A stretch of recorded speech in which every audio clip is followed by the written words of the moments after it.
Alright guys, welcome back to my channel. Ngasi ju street magic half kena dei tasina khandi khan mane do ai keno chatle kangla da chatle adum change phone pa video nam change aduga ai keno ma isha di mai taw khangdi kai nong de ado chat pasu thanda chat panina keno tawdre adum mi approach taw ngam dra adum yam isha yam mai taw me du ngasi ju kem tawdre but I cannot be consistent whenever video they have can collect pay have sige sung han bada I ne kali saying han aina thang jen mit aina contest machine bado magic contest machine bado Instagram the video upload to ro hai bado the khara ma mi khara ma to na re tha tha jadana adum mi khara yaw re hai tare adugi video sing do ai yeng ta basu yawri khara ma di yeng do am kan noi ka plug yeng mina se du sigi winner se mathang gi thang ja live hai hanchit hai do ka doi ne ba sigi winner se aduna Howzik chu one day lady hayeng on lady hayeng adum howzik chu dum yaw yari anyone can participate in this contest any magic trick haiba magic trick am ekta tawbe du torkanda upload taw do Instagram da duga please use hashtag Daya Sharma natragana tag toro aingonda ai username disi da pse si tag to piro aduga amana tag tawre haga ngon message thar pya du ani yenge to ya da ba ado ai follow tawra kana di yare kano private thambagi ne private thamadi private account id atopana yemda uroi adugine adoi taga su dum tek to biroi follow to ra yeng jarage aji khara moina to basing do haidi topa contestant khara ina kangalak pane adugi to uji yeng mina sibla okay akhoi ji hamba yeng do se kano ne magi Instagram username je max toy na hai max toy en lei adu mai ming sem kai ko no dikhang de max toy gi si magi performance uji yeng asi kai no na good night hai adu mana magi kano maming se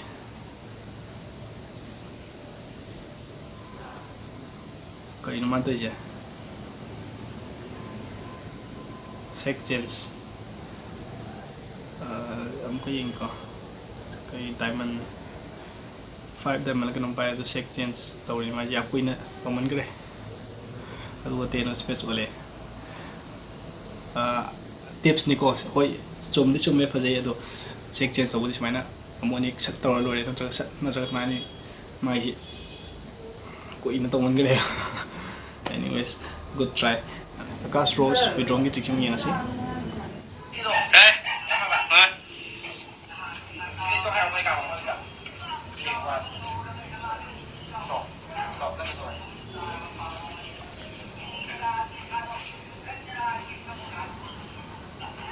Yang key na to juga ino juga tadi mai mana to trick sih mami si angle G ko ne yang pada trick ne pun jam tu ini jam tu na dum tahu ado man to se Hombre, hombre. Hombre. Oke, te llamo mané.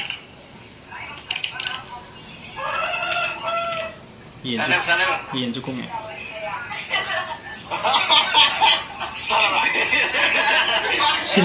Simatang itu reaction gimana? Apalagi meet ada sinam dengan meet itu sinam mesti komen perjalanan itu. Anyways, ya the next ini yang sih. Next sina.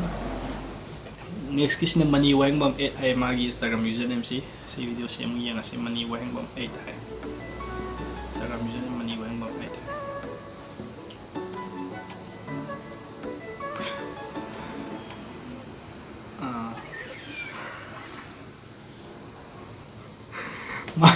Pasal mai kena ngasih video tahu reaction je pasal mai je reaction je simple trick ne tu reaction dia SpongeBob ki trick ai tahu kan sumi reaction yang pasal trick ne masih trick se sumi ya okay money way mung se pasal like it next trick mung yang sih kisi amtin surprise ne ngonda ma sing sai ngonda call tora me mai video sai ne u de ma privacy tham bagi chu khang da ba tek taw ne so do ka kon ma ngonda phone tora me nupi ore me enga nupi magician ai nga pra adu ma se mana sa haibu na gama pala ini haibu ni ado ma guwahati la ibani na haibu ni magi Instagram username do lamabam nungsiton haibu male lamabam nungsiton magi do magi do sumi yangas lamabam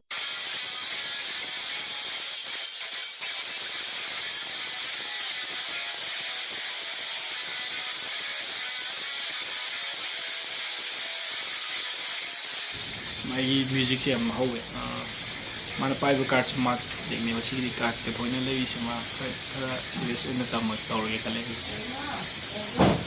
card color change sai ma card amu kone ngamu na sida camera card ama lewi do tawe ayo khana di black ore black ama thame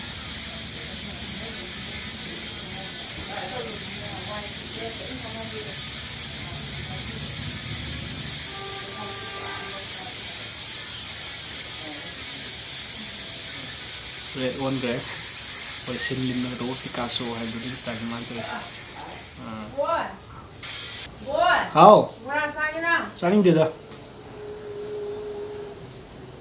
bora signing da ma signing de anyways baje ado ai marak camera kat kumam lei ma lai wakhan ra noi su thengna hadi lei ma la ga haro comment khang ra mathangi video sina sital mai bam hai magi maming jor mala Instagram username so sital mai bam hai mai to song yang ase card split ore card am khala le okut nam hello pe kai video oh ni opera 9 of diamond 9 of diamond makasih kok nggak lagi kok nggak tahu nggak tahu dikasih belum bel kok ini dah habis nak belum bel kok si belum bel kok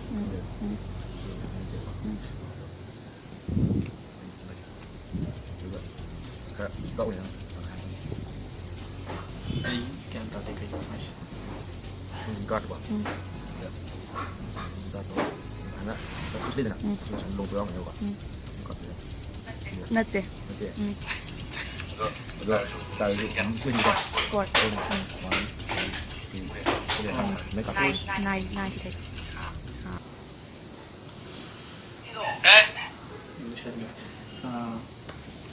ikan tadi main di sini pas ni kamu ke yang jadi ikan tarik yang ikon ni yang macam yang hanjala ikon ni yang next kisina mata kisina khangdre he my username se khangdre he hai my trick sem yang ase okay my se ya adi camera khunam se smaina phone smaina landscape nam bio smaina nam de bida smaina nam do ye mo smaina nam bio ya ye car khalan le to ka mix to mani ma on na mix to car to ko ko se ya ko dia de ko se car to mix pa ta ore ko mix to ore car kra ma ni ko ma mo le ni ba so ba car kra ma ni ma ka o le so ba car kra ma ni ana me na mo ne ne so ba ni ju to mix ni da ko ana mix ni na ana da le ba mo sa na le ni ba se ti mo le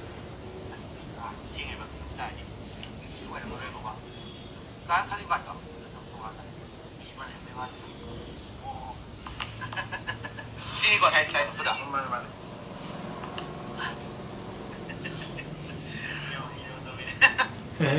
yang main betul ini reaction ni pasti.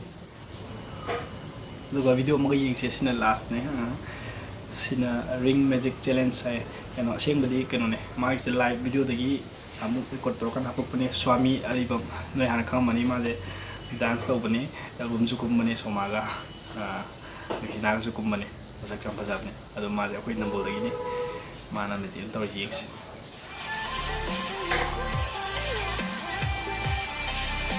118 gini mailan.